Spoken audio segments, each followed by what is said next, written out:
अस्सलाम वालेकुम। Pre nine यह मुताले पाकिस्तान का लेक्चर है।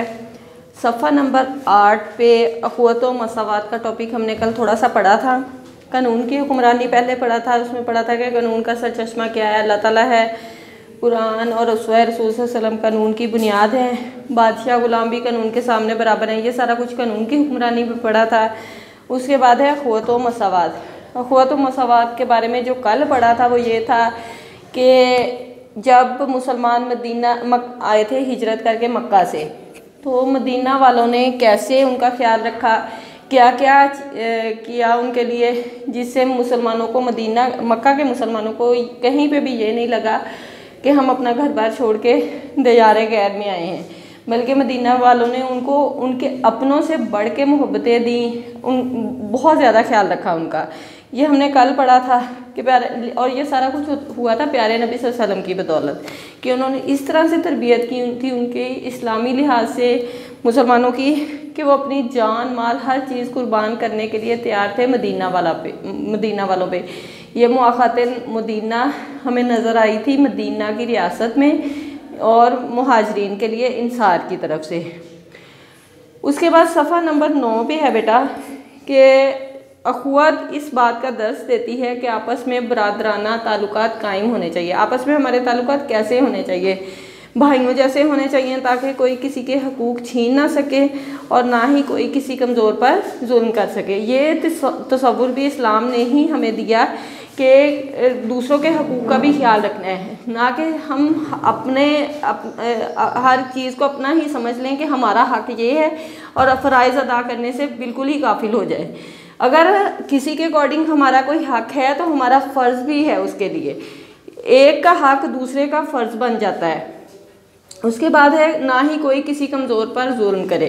इस्लाम से पहले यही होता था कि जो अमीर लोग थे वो जुर्म करके भी बच रहते थे, और जो गरीब लोग थे, कमज़ोर लोग थे, उनको सितम का निशाना बनाया जाता था, उन पर मज़ालम रवा रखे जाते थे। हुज़ूर अकरम सल्लल्लाहु अलैहि वसल्लम का इरशाद है कि एक मुसलमान जो है वो दूसरे मुसलमान का भाई है, यानी मुसलमान इस्लाम के रिश्ते से तमाम मुसलमान आपस में भाई भाई हैं।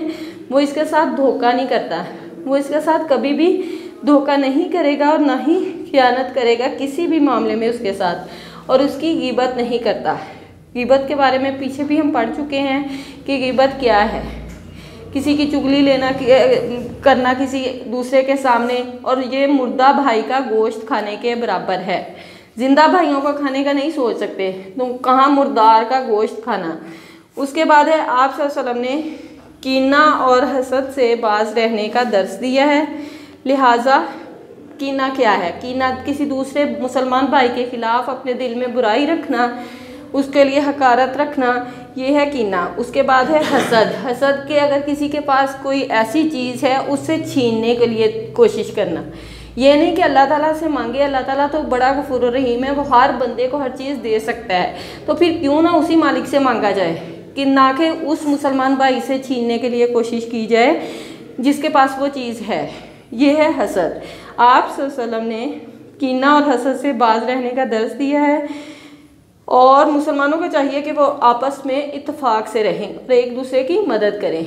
बुराई तभी शुरू होती है जब मुसलमानों में नफाक पैदा होता है, यानी एक दूसरे के लिए नफ़रत रखना शुरू कर देते हैं, वो इत्तेफाक ख़त्म हो जाता है माशरे से, और एक दूसरे की मदद से हाथ खींचने लग जाते हैं। इस्लामी माशरे में जहाँ अख़ुवत और भाईचारे को मुकाम हासिल है, वहाँ मसावात पर भी जोर दिया गया है। मसावात क्या है? इक्वलिटी, यानी एक जैसा समझना, बराबर का समझना दूसरे मुसलमान भाई को। उसके बाद है अकबाल के अल्फाज में एक ही सफ़ में खड़े हो गए महमूद और याज, यानी बंदा जब नमाज़ पढ़ता है तो एक ही सफ़ में खड़ा हो जाता है, उसमें महमूद और एजाज में कोई फ़र्क नहीं रह जाता, बादशाह और ग़ुलाम में कोई फ़र्क नहीं रह जाता, ना कोई बंदा रहा और ना कोई बंदा नवाज। एक ही सफ़ में खड़े हो गए महमूद और याज, ना कोई बंदा रहा ना कोई बंदा नवाज, क्योंकि इस्लाम में ऊंच नीच का तसव्वुर है ही नहीं। इस्लाम में सिर्फ मसावात का तसव्वुर दिया गया है कि तमाम मुसलमान बराबर हैं, एक कोई भी किसी से बरतर नहीं है। इस्लाम ने तो ऐसे माशरे की बुनियाद रखी है जिसमें गरीब अमीर सब एक जैसे हैं और किसी को किसी पर कोई बर्तरी हासिल नहीं है। इस्लाम ने ऐसे जो हमें रियासत मदीना में नज़र आई थी, जो चीज़ जो मौक़ात रियासत मदीना में नज़र आई थी, इस्लाम ने उसी माशरे की बुनियाद रखी। प्यारे नबी सल्लल्लाहु अलैहि वसल्लम ने तो उसी माशरे की बुनियाद रखी थी, जहाँ पे गरीब अमीर सब एक जैसे हैं, किसी को किसी पर कोई फ़ौक़ियत हासिल नहीं है। यानी इस बुनियाद पर, जो पैसे की बुनियाद पर कोई बड़ा नहीं है कि अगर किसी के पास पैसा है और दूसरे के पास नहीं है।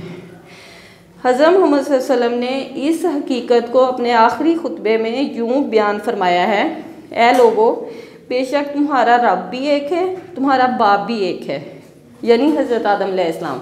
उसके बाद है, आगाह रहो किसी अरबी को किसी अजमी पर और किसी अजमी को किसी अरबी पर। यानी अरबी होने की वजह से अजमी पर कोई फजीलत हासिल नहीं है और अजमी होने की वजह से अरबी पर कोई फजीलत हासिल नहीं है।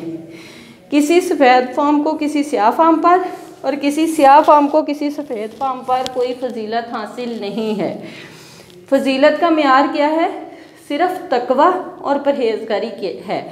तकवा क्या है? अब तकवा के बारे में थोड़ा सा देख लेते हैं। तकवा ये है, तकवे की मिसाल ये भी दी गई है कि अपने आप को, अपने दामन को इस तरह, अगर एक ऐसी राह है जिस पे दोनों तरफ खारदार कांटे लगे हुए हैं और आपने उसमें से गुज़रना है, बीच में थोड़ा सा रास्ता, एक पगडंडी है, उस पे से गुज़रना है और अपने दामन को उन कांटों से बचाते हुए गुज़रना है। उसके बाद है, ये इस्लाम तो नाम ही मसावात का है। अल्लाह ताला के नज़दीक कोई भी शख्स बरतर नहीं है। मसावात यानी अल्लाह ताला के नज़दीक सारे इंसान बराबर हैं, सारे लोग बराबर हैं। अगर कोई बड़ा है तो अच्छे अमाल की बिना पर बड़ा है, यानी अल्लाह ताला के नज़दीक अगर कोई बड़ा है तो जितना वह नेक होगा, परहेज़गार होगा, उसकी बिना पर वो बड़ा है। आप देख लें कि मस्जिद में कोई भी शख्स अफजल नहीं है। इसकी सबसे बड़ी मिसाल हमें मसाजिद में नज़र आती है, जहाँ पे अमीर गरीब सारे इकट्ठे होकर नमाज़ पढ़ते हैं। उसके बाद दूसरी बड़ी मिसाल हज के मौका पर नज़र आती है। हज के मौका पर इतना ज़िम्मुशान, इतना बड़ा इज्तिमा होता है कि शायद ही कभी और दुनिया में कहीं हुआ हो। हज मसाजिद में सब एक इमाम के पीछे खड़े होकर नमाज अदा करते हैं। अल्लाह के हुजूर किसी को बरतरी हासिल नहीं है। बरतरी का मेयार क्या है? पीछे पढ़ चुके हैं, सिर्फ तकवा और परहेज़गारी। अल्लाह ताला ने कुरान पाक में बार बार इस बात को लेके बयान किया है कि मसावात नस्ल इंसानी क्या है। अल्लाह ताला ने मसावात नस्ल इंसानी का दर्स देते हुए सूरतुल हिजरात में यूँ इरशाद फरमाया है। सूरतुल हिजरात की आयत नंबर है 13, या अय्युहन्नासु इन्ना खलकनाकुम मिन ज़करिन व उन्सा व जअलनाकुम शऊबन व कबाइला लितारफू इन्ना अकरामकुम इंदल्लाहि अस्काकुम। इसका तर्जमा देखते हैं।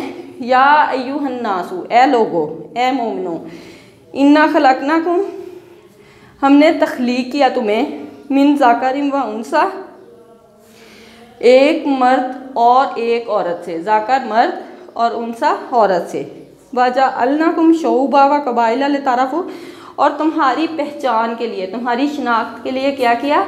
तुम्हें कौमों और कबीलों में पैदा किया। वैसे सारे इंसान अल्लाह ताला के लिए बराबर हैं, लेकिन कौमों और कबीलों में क्यों पैदा किया?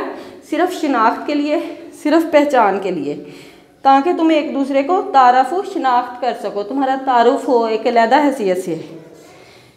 इन्ना अकरामकुम इंदल्लाहि अत्काकुम, और अल्लाह के नज़दीक अकरामकुम इज़्ज़त वाला वो है, इंदल्लाहि अत्काकुम, इंदल्लाहि अल्लाह के पास, अत्काकुम जो ज़्यादा मुत्तकी है, जो ज़्यादा परहेज़गार है।